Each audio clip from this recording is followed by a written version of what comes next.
మన దేశంలో ఇంకా ముఖ్యంగా మన రాష్ట్రంలో అనేక వైష్ణవాలయాలు ఉన్నాయి. కానీ మనం ఇప్పుడు తెలుసుకోబోయే ఆలయానికి ఒక విశిష్టత ఉంది. సాధారణంగా విష్ణువు తన కుడి చేతిలో చక్రాన్ని, ఎడమ చేతిలో శంఖువును ధరిస్తాడు. కానీ దానికి భిన్నంగా ఇక్కడ కుడి చేతిలో శంఖువును, ఎడమ చేతిలో చక్రాన్ని ధరిస్తాడు. అసలు అలా ఎందుకు జరిగింది? మనం చిన్నప్పటి నుంచి తెలుసుకున్న గజేంద్ర మోక్షం కథకి ఈ గుడికి సంబంధమేమిటి? ఇన్ని ప్రత్యేకతలున్న ఈ ఆలయం ఎక్కడుంది? ఎలా వెళ్ళాలి? అన్ని విషయాలు ఈరోజు తెలుసుకుందాం. నెల్లూరు జిల్లా కొండబిట్రగుంట గ్రామంలో బిలక్షేత్రంగా ప్రసిద్ధి చెందిన శ్రీ ప్రసన్న వెంకటేశ్వర స్వామి ఆలయం. ఈ ఆలయ చరిత్ర ఈనాటిది కాదు, దక్ష ప్రజాపతి కాలం నాటిది.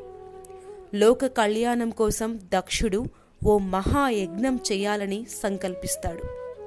అందుకు సకల దేవతలను ఆహ్వానిస్తాడు. అయితే తన కుమార్తె సతీదేవిని తన ఇష్టానికి విరుద్ధంగా వివాహమాడినందుకు కోపంతో ఆ పరమశివుడికి మాత్రం ఆహ్వానం పంపడు. ఈ విషయం తెలుసుకున్న నారదుడు దక్షుడితో, శివుడిని అల్లుడుగా కాకపోయినా త్రిమూర్తులలో ఒకడిగా అయినా గౌరవించాలని చెప్తాడు.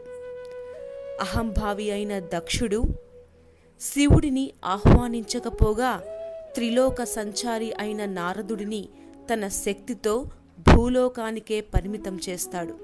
అయితే కుడి చేతిలో శంఖువు, ఎడమ చేతిలో చక్రాన్ని ధరించిన నారాయణుని దర్శనం వల్లని శాప విమోచనం అవుతుందని అశరీరవాణి వినిపిస్తుంది నారదుడికి.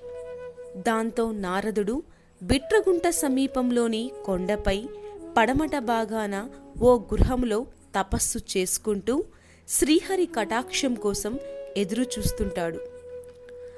ఆ పక్కనే ఉన్న కొలనులో ఓ మహాగజం తన తోటి గజాలతో నీరు త్రాగడానికి వచ్చినప్పుడు ఓ మొసలి నోటితో పట్టేస్తుంది.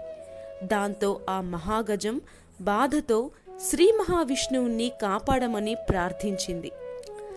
లక్ష్మీ సమేతుడై కొలువయున్న స్వామికి గజేంద్రుడి మొర వినిపించి వెంటనే భూలోకం దిశగా ప్రయాణమయ్యాడు.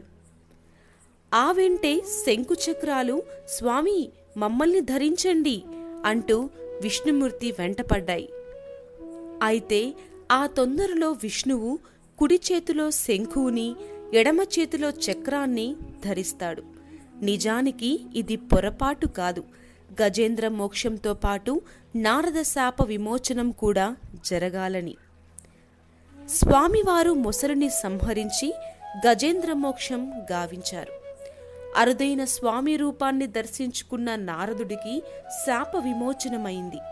అప్పుడు నారదుడు ఆనందభరితుడై తాను కనులారా చూసిన ఆ మూర్తిని విగ్రహంగా మలిచి ప్రసన్న వెంకటేశ్వరుడు అని నామకరణం చేశాడు. ఇక్కడ కొండమీద స్వామివారు కొలువు తీరగా బిలం సమీపంలో నారద మహర్షి విగ్రహం ఉంటుంది. ప్రతి సంవత్సరం పాల్గొన శుద్ధ దశమి నుంచి బహుళ పాడ్యమి వరకు స్వామివారి బ్రహ్మోత్సవాలు ఘనంగా జరుగుతాయి. స్వామివారి కళ్యాణం అంగరంగ వైభవంగా జరుపుతారు. కోరిన కోర్కెలు తీర్చే స్వామివారి సన్నిధిలో తమ పిల్లల వివాహం జరిపిస్తామని, పిల్లల పుట్టు వెంట్రుకలు సమర్పిస్తామని మొక్కుకుంటారు.